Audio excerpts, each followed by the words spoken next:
ಇವತ್ತಿನ ಅಪ್ಡೇಟ್ಗೆ ಸ್ವಾಗತ ಸುಸ್ವಾಗತ. ಇವತ್ತಿನ ಅಪ್ಡೇಟ್ ಏನೆಂದರೆ ರೇಷನ್ ಕಾರ್ಡ್ ಇದ್ದವರಿಗೆ ಒಂದು ಗುಡ್ ನ್ಯೂಸ್ ಅಂತಾನೆ ಹೇಳಬಹುದು. ಹಾಗಾದರೆ ಸರ್ಕಾರದ ಕಡೆಯಿಂದ ಜನರಿಗೆ ಕೇಂದ್ರ ಸರ್ಕಾರವು ನಿಮಗೆ ತಿಳಿದಿರುವ ಹಾಗೆ ಸಾಕಷ್ಟು ಜನರಿಗೆ ಉಪಯೋಗವಾಗುವಂತಹ ಯೋಜನೆಗಳನ್ನು ಜಾರಿಗೆ ತಂದಿರುತ್ತದೆ.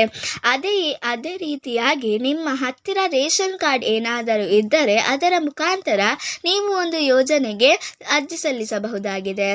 ಕೇಂದ್ರ ಸರ್ಕಾರವು ಈಗ ರೇಷನ್ ಕಾರ್ಡ್ ಹೊಂದಿರುವವರಿಗೆ ಈಗ ಈ ಯೋಜನೆಯ ಅಡಿ 15,000 ರೂಪಾಯಿ ಹಣವನ್ನು ಪಡೆದುಕೊಳ್ಳಬಹುದಾಗಿದೆ.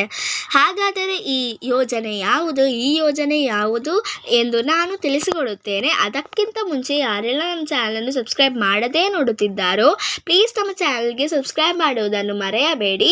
ಇದಕ್ಕಿಂತ ಮುಂಚೆ ಯಾರೆಲ್ಲ ನಮ್ಮ ಚಾನಲನ್ನು ಸಬ್ಸ್ಕ್ರೈಬ್ ಮಾಡಿದ್ದೀರೋ ಅವರಿಗೆ ನನ್ನ ತುಂಬು ಹೃದಯದ ಧನ್ಯವಾದಗಳು. ಈ ಯೋಜನೆಯಡಿ ಕೆಲಸ ಮಾಡುವ ನಿರುದ್ಯೋಗಿಗಳಿಗೆ ಸುಮಾರು 7 ದಿನಗಳ ಕಾಲ ಕೆಲಸ ಒದಗಿಸಿ ನಂತರ 15,000 ರೂಪಾಯಿ ಹಣವನ್ನು ಅವರ ಖಾತೆಗೆ ಜಮಾ ಮಾಡಲಾಗುತ್ತದೆ. ಹಾಗೂ 3 ಲಕ್ಷಗಳವರೆಗೆ 5% ಬಡ್ಡಿ ದರದ ಒಳಗೆ ಸಾಲ ಸೌಲಭ್ಯವೂ ಕೂಡ ದೊರಕುತ್ತದೆ. ಹಾಗಾದರೆ ಈ ಯೋಜನೆಯ ಹೆಸರು ಬಂದು PM ವಿಶ್ವಕರ್ಮ ಯೋಜನೆ. ಈ PM ವಿಶ್ವಕರ್ಮ ಯೋಜನೆಯಡಿ ಉದ್ಯೋಗಿಗಳ ವ್ಯಾಪಾರಕ್ಕಾಗಿ ಸಂಬಂಧಿಸಿದಂತೆ ಯಂತ್ರ ಅಥವಾ ಆಧುನಿಕ ಉಪಕರಣಗಳನ್ನು ನೀವು ಕೊಂಡುಕೊಳ್ಳಲು ಪ್ರಧಾನಮಂತ್ರಿ ವಿಶ್ವಕರ್ಮ ಯೋಜನೆಯಡಿ ಅರ್ಜಿ ಸಲ್ಲಿಸಿದ ಫಲಾನುಭವಿಗಳಿಗೆ 15,000 ಹಣವನ್ನು ನೇರವಾಗಿ ಖಾತೆಗೆ ಜಮಾ ಮಾಡಲಾಗುತ್ತದೆ. ಆದ್ದರಿಂದ ಅವರು ಪ್ರಧಾನಮಂತ್ರಿ ವಿಶ್ವಕರ್ಮ ಯೋಜನೆಗೆ ಅರ್ಜಿ ಸಲ್ಲಿಸಿ 15,000 ಹಣವನ್ನು ಪಡೆದುಕೊಳ್ಳಬಹುದಾಗಿದೆ. ಇದಕ್ಕೆ ಅರ್ಜಿ ಸಲ್ಲಿಸಲು ಬೇಕಾದ ದಾಖಲಾತಿ ಏನೆಂದು ನೋಡೋಣ.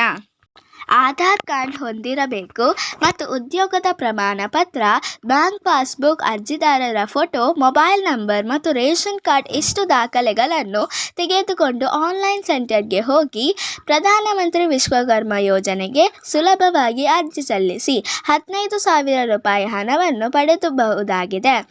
ಅದರ ಜೊತೆಗೆ ನೀವು 3 ಲಕ್ಷದವರೆಗೆ ಕಡಿಮೆ ಬಡ್ಡಿ ದರದಲ್ಲಿ ಸಾಲವನ್ನು ಪಡೆದುಕೊಳ್ಳಬಹುದು. ಈ ಒಂದು ಯೋಜನೆಯ ಪ್ರಯೋಜನವನ್ನು ಎಲ್ಲ ಜನರು ಉಪಯೋಗ ಮಾಡಿ. ಇಲ್ಲಿಗೆ ಈ ವಿಡಿಯೋ ಮುಗಿಯುತ್ತದೆ. ಈ ವಿಡಿಯೋ ನಿಮಗೆ ಇಷ್ಟವಾದರೆ ಪ್ಲೀಸ್ ಲೈಕ್ ಮಾಡಿ ಮತ್ತು ನಿಮ್ಮ ಫ್ರೆಂಡ್ಸ್ ಆ್ಯಂಡ್ ಫ್ಯಾಮಿಲಿ ಶೇರ್ ಮಾಡಿ ಮತ್ತು ನಮ್ಮ ಚಾನಲನ್ನು ಪ್ಲೀಸ್ ಸಬ್ಸ್ಕ್ರೈಬ್ ಕೂಡ ಮಾಡಿ. See you with the new video.